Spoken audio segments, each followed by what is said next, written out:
MV Hemant. నేను 8వ తరగతి చదువుతున్నాను. ఇప్పుడు నేను ఉత్పలమాల శతకమైనటువంటి భాస్కర శతక పద్యాన్ని చెప్పబోతున్నాను. భాస్కర శతకాన్ని మారద వెంకయ్య గారు రచించారు. దానము జేయ నేరని యధార్మిక సంపదల నుండి ఎండిన దాని ఫలయనంబుట తథ్యము గురుగుండ్రాను దాచిన దాని ఫలములు రక వృధాగా ఎండిపోవు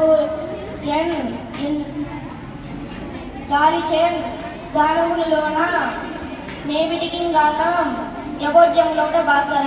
దాని భాగం: ఓ భాస్కర, బూరుగుం రాను చెట్లు తినడానికి పనికి రాక అడవిలో కింద పడిపోతాయి. అలాగే ఏ మనిషి అయినా కానీ దానము చేయకుండా ఉంటే ఆ ధనం నశించిపోతుంది. ధన్యవాదాలు.